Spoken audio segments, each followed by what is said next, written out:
नमस्कार दोस्तों, मैं एक्सन चंद्रशेखर उगले आपका अपने शेयर मार्केट यूट्यूब चैनल पे स्वागत करता हूँ। हम देखेंगे निफ्टी और बैंक निफ्टी की एनालिसिस। कल है छुट्टी, आज थी फिर निफ्टी और बैंक निफ्टी की एक्सपायरी। आज की एक्सपायरी भी अगर देखा जाए तो सेलर्स की ही रही। बायर्स के लिए जहां तक मुझे लगता है स्टॉप लॉस हिट हुए होंगे, आज में भी मार्केट में अवेलेबल नहीं था। यहाँ पे अगर आप देखोगे तो दोनों डोजी कैंडल बनी हुई है। डोजी कैंडल का मीनिंग होता है कि बायर्स और सेलर्स के बीच में कांटे की टक्कर, मतलब बराबर का फोर्स है दोनों के बीच में। और ये दोनों कहाँ पे बनी? टॉप पे, जहाँ उस समय मार्केट में एक करेक्शन आना जरूरी है। इसे मैक्सिमम लोगों का आपने यूट्यूब पे भी सुना होगा। बहुत सारे लोग कहते हैं कि मार्केट बिल्कुल ओवरबॉट जोन में है।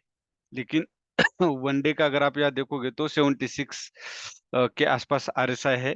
तो मेरा मानना है कि हाँ है, वो ओवरबॉट जोन के नजदीक है मार्केट। तो यहाँ से करेक्शन होना चाहिए या हो सकता है, और कैंडल उस तरह से निफ्टी में बनी हुई है।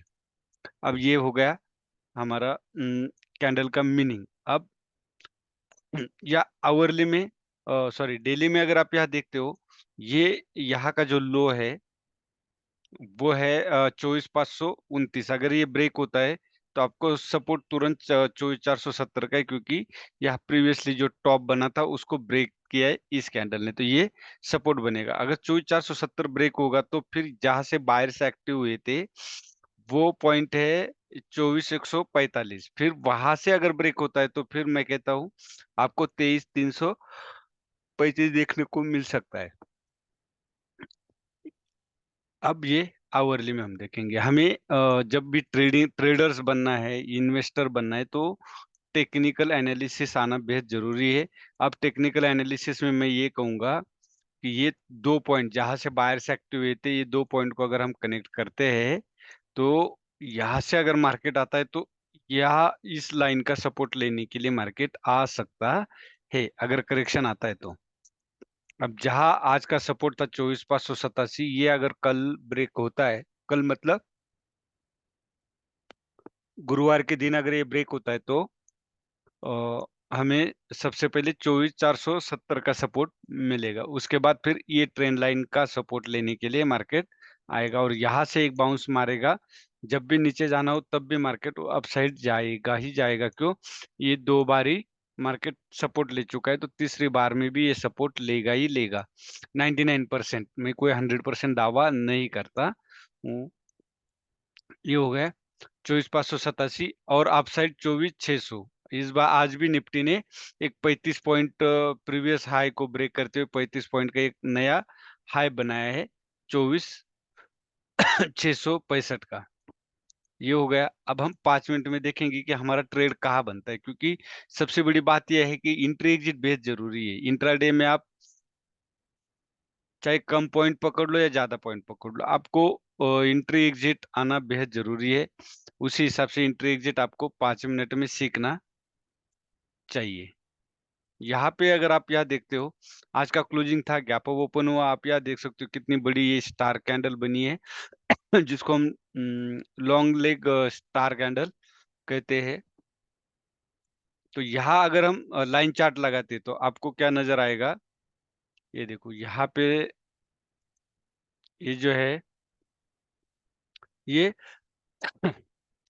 Universe head and shoulder pattern है। Universe head and shoulder pattern एक बेरिश साइन है, और यहाँ पे आप एक सेल एंट्री कर सकते थे यहाँ पे।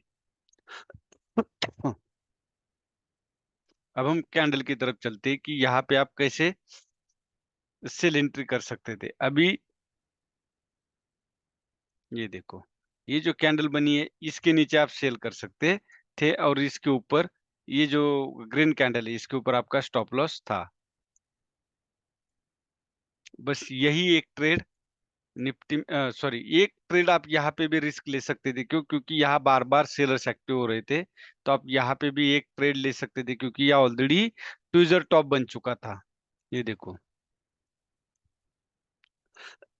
ये तकरीबन ट्विजर टॉप बन चुका था।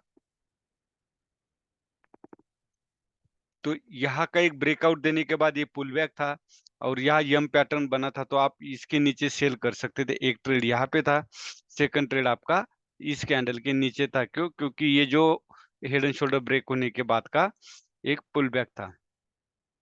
अब कल के लिए मैंने आपको क्लियर बता दिया। जो जो ETH है वो ब्रेक होना बेहद जरूरी है, तब आप बाय साइड जाएंगे। और 24,587 अगर ब्रेक होता है तो आप डाउन साइड ट्रेड कर सकते हैं। अब बैंक निफ्टी में वेज बना है। वेज का मतलब क्या होता है? एक साइड विड्थ कम होते जाना, चाहे तो एक साइड विड्थ बड़ी चौड़ी होती जाना, इसको कहते हैं वेज। और वेज बना हुआ है बैंक निफ्टी में। यहाँ पे भी अगर आप यहाँ देखोगे तो ये कैंडल्स थी, ये बायर्स की थी, ये सेलर्स की। आप बोलोगे ये रेड है बायर्स की कैसे?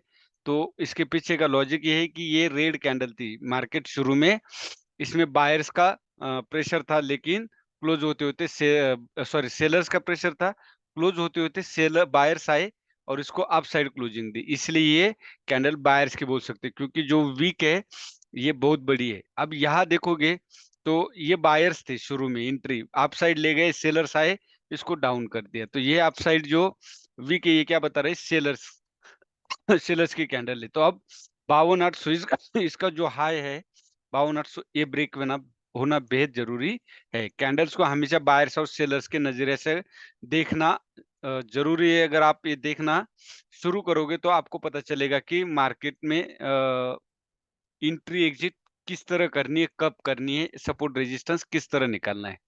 अब ये हो गया। अगर आप यहाँ देखोगे, यहाँ सपोर्ट लिया है, ये स्टार कैंडल बनी थी, यहाँ भी सपोर्ट लिया है। अगर ये 52,150 ब्रेक होता है तो आप डाउन साइड जा सकते हैं। और 52,330 ये ब्रेक होता है तो 52,150 ये फर्स्ट टारगेट होगा। और फिर देन नीचे 51,750। अब यह देखो, ये आवरली कैंडल है हमारी। आवरली कैंडल में हमने क्या करना चाहिए था? आवरली कैंडल में यहाँ देखोगे तो ये ट्रेंड लाइन है। हम इस कैंडल के नीचे अभी सेल कर सकते। क्यों? क्योंकि ये थर्ड टच है, फर्स्ट सेकंड और ये थर्ड टच है। तो ये जो स्टार कैंडल है इसके नीचे हम सेल कर सकते हैं।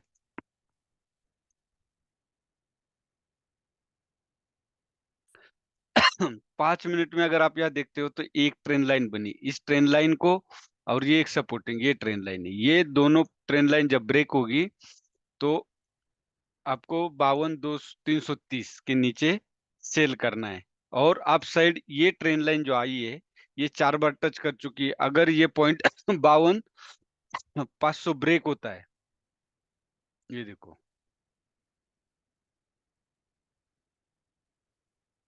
52,500 अगर ब्रेक होता है तो आप अपसाइड ट्रेड कर सकते हैं इस ट्रेंड लाइन तक। ये जो ट्रेंड लाइन आ रहा है ऊपर से, ये एक रेजिस्टेंस बनेगा। फिर दोबारा हो सकता है ये 52,500 के पास आकर के फिर अपसाइड जा सकता है। क्योंकि ब्रेकआउट के बाद या ब्रेकआउट से पहले ये जो यन पैटर्न बनना बेहद जरूरी है। या तो यन पैटर्न इस तरह बनेगा, एक ये हो गया, और सेकंड यन पैटर्न इसको ब्रेक करने के बाद दोबारा आएगा फिर ऊपर जाएगा। ये है, इस तरह से ट्रेडिंग होती है। तो फर्स्ट ट्रेड आपको इसके ऊपर करना है, और सेलिंग के लिए ये 52,330 के नीचे।